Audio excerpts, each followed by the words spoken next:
Transpose of matrix आपका new topic है। तो ट्रांसपोज ऑफ मैट्रिक्स क्या होता है कि जब हम किसी मैट्रिक्स के रो और कॉलम को आपस में इंटरचेंज कर देते हैं तो जो आपको न्यू मैट्रिक्स मिलती है वो आपकी पुरानी वाली मैट्रिक्स का ट्रांसपोज कहलाती है। ठीक है, इसको ए डैश या ए की पावर टी से रिप्रेजेंट करते हैं। फॉर एग्जांपल आपके पास ये 2×3 ऑर्डर की एक मैट्रिक्स है, तो इसका हमें ट्रांसपोज फाइंड करना है। ठीक है, एक डैश या ए की पावर टी। ठीक है, तो कैसे करेंगे हम? इसकी जो रो है इसको कॉलम में लिखेंगे। रो ऐसे है, इसको वर्टिकली लिख देंगे 2 3 4। दूसरी रो है तो दूसरी रो दैट मीन्स सेकेंड कॉलम। तो ये जो आपकी न्यू मैट्रिक्स बनी है ये ओरिजिनल मैट्रिक्स का ट्रांसपोज कहलाती है। इसका ऑर्डर क्या हो जाएगा? अब देखिए, इसमें रो कितनी है 3 एंड कॉलम कितनी है 2। ऑर्डर भी रिवर्स हो जाता है। ठीक है, ऑर्डर भी आपस में क्या होता है, रो और कॉलम में इंटरचेंज हो जाता है। नोटेशन फॉर्म में कैसे लिखेंगे? ये तो था कि एक्सपेंडेड फॉर्म। नोटेशन फॉर्म में कैसे लिखेंगे? सपोज आपके पास एक मैट्रिक्स है ए जिसमें एलिमेंट है ए आई जे।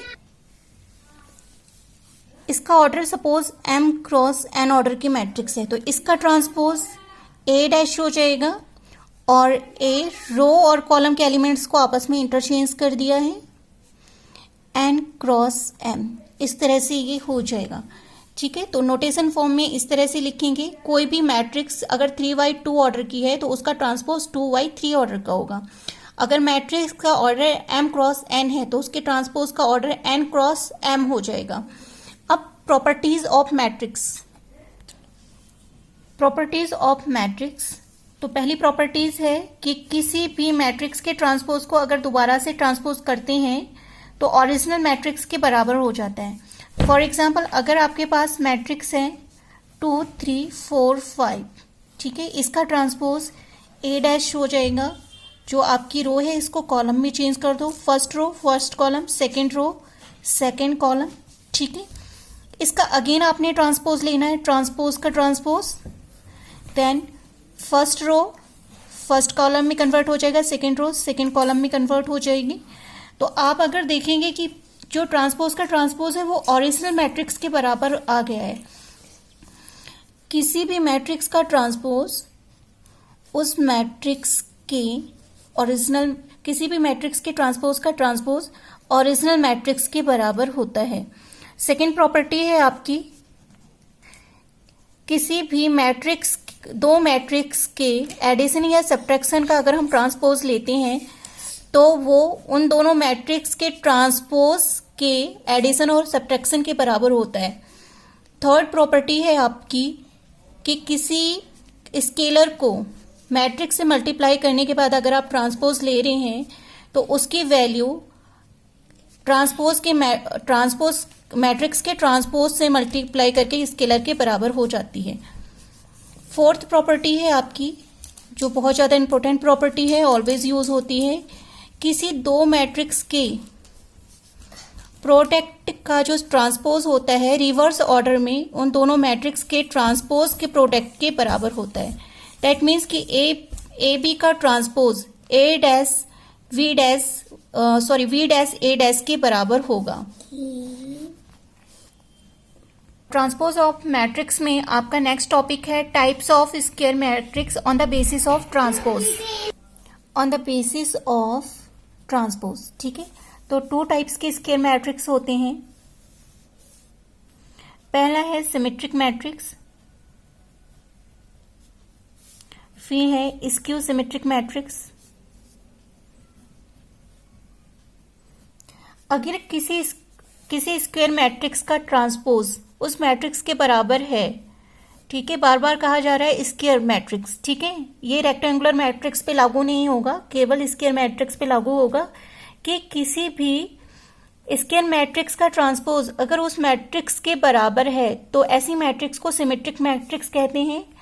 अगर किसी स्क्वायर मैट्रिक्स का ट्रांसपोज ओरिजिनल मैट्रिक्स के नेगेटिव के बराबर है तो ऐसी मैट्रिक्स को स्क्यू सिमेट्रिक मैट्रिक्स कहते हैं।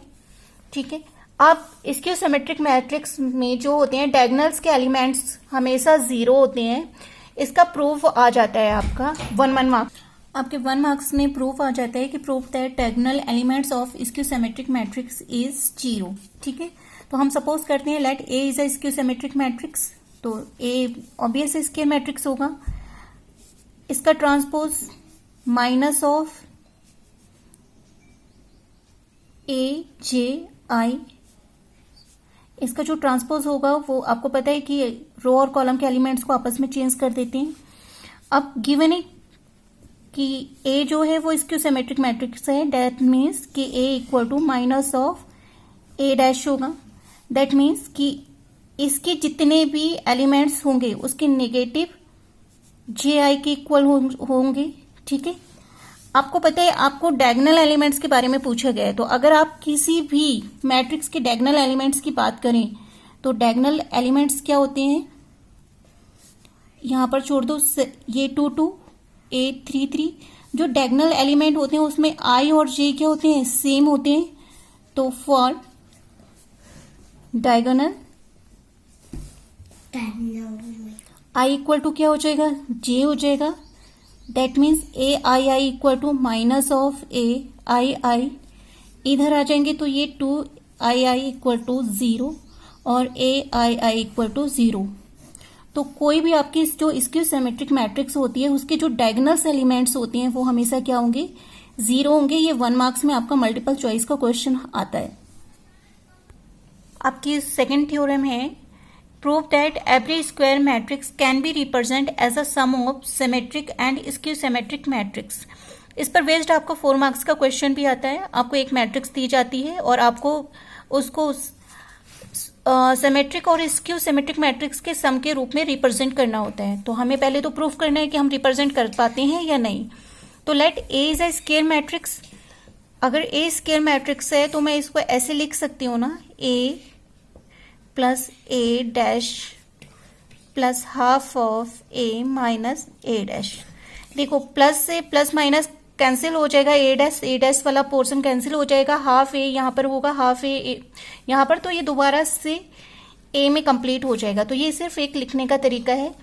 अब हमें इसको स्क्यू सिमेट्रिक प्रूफ करना है, तो हम क्या करेंगे, late A plus A dash को मान लेंगे बी मैट्रिक्स और ए माइनस ए डैश को मान लेंगे C matrix. Then A equal to क्या हो जाएगा, बी प्लस सी। अब ये जो आपका ए है वो 2 मैट्रिक्स के सम के बराबर तो आ गया है, बट ये हम चेक करते हैं कि ये स्क्यू सिमेट्रिक मैट्रिक्स हैं या नहीं। तो वी इक्वल टू हो जाएगा आपका ए प्लस ए डैश, ट्रांसपोज ले लेते हैं। तो ए प्लस ए डैश का ट्रांसपोज, आपको पता है एक प्रॉपर्टी का यूज करेंगे कि किसी भी मैट्रिक्स का ट्रांसपोज का सम अलग अलग ट्रांसपोज के इक्वल हो जाता है। ए डैश ट्रांसपोज का ट्रांसपोज ओरिजिनल मैट्रिक्स के बराबर हो जाता है। और आपको पता है सम ऑफ मैट्रिक्स कम्यूटेटिव होता है, तो मैं इसको इस तरह से लिख सकती हूँ वी डैश, और इसको हमने क्या माना था, इसको हमने बी माना था, तो V dash equal to B आ गया। दैट मीन्स सिमेट्रिक मैट्रिक्स, अगर कोई भी स्क्वायर मैट्रिक्स अपने ट्रांसपोज के बराबर होती है तो उसको सिमेट्रिक मैट्रिक्स कहते हैं।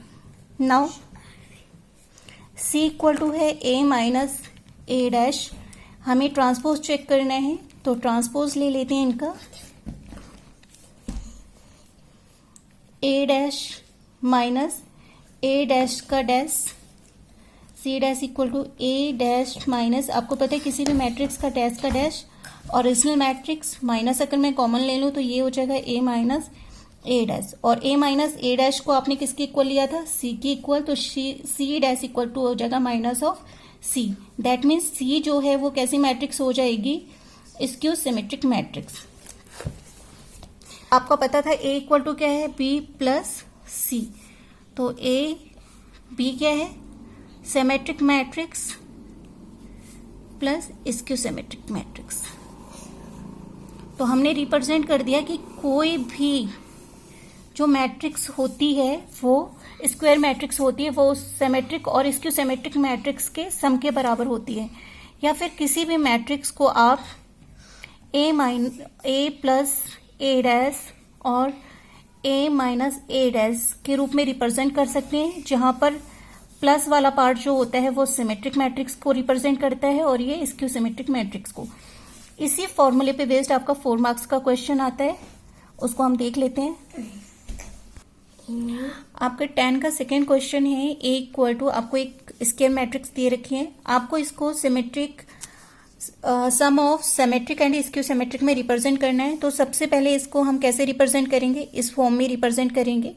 ठीक है, तो हमने इसका ए डैश फाइंड करना है। तो ए डैश का मतलब होता है रो को कॉलम में चेंज करना। पहली जो रो है वो पहले कॉलम में कन्वर्ट हो जाएगी, second row that means second column, third row मतलब थर्ड कॉलम। अब आपने ए की जगह पे क्या लिखना, half of A plus A dash. Sum of symmetric and skew symmetric में रिप्रेजेंट करने का मतलब है कि आपको इस फॉर्म में रिप्रेजेंट करना है। तो कर लेते हैं भाई, हाफ सबसे पहले a plus A dash find कर लेते हैं, तो ये ज्यादा इजी होगा।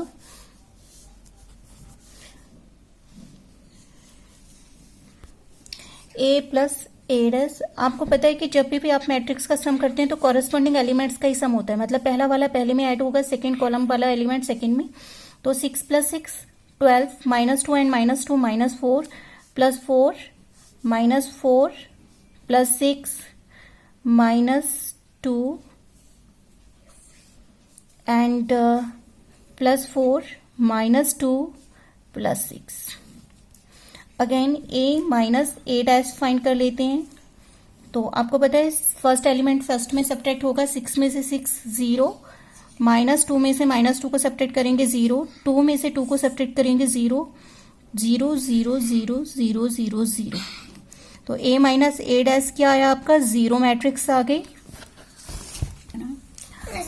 आपको इसके सम के रूप में रिप्रेजेंट करना था, तो ये फॉर्मूला है उसका, a प्लस ए हाफ की, वो a प्लस ए डैश की वैल्यू ये है, और a माइनस ए डैश क्या था आपका, 0 मैट्रिक्स था। ठीक है, अब a की जो वैल्यू आ गई वो क्या आ गई आपकी, 2 से। आपको पता है आप मैट्रिक्स को 2 से डिवाइड कर रहे हैं, दैट मीन्स कि जितने भी एलिमेंट्स हैं सबको 2 से डिवाइड करना है आपने। तो 6 -2 प्लस 2 -2 3 -1 2 -1 एंड 3। तो ये हमने उस, हालांकि ये ओरिजिनल मैट्रिक्स के बराबर ही है, क्योंकि जो भी हमने मैट्रिक्स ली थी वो सिमेट्रिक मैट्रिक्स थी, तो ये उसके शॉर्ट करना है। तो आपके जो ये जो 10th का सेकेंड क्वेश्चन का आंसर क्या है, ये आपकी मैट्रिक्स आपको मिल गई है as a sum of symmetric and skew symmetric. Actually आपको जो करने के बाद आई है वो ओरिजिनल मैट्रिक्स ही आ गई है। ठीक है, तो ओरिजिनल मैट्रिक्स ये आपका आंसर हो गया।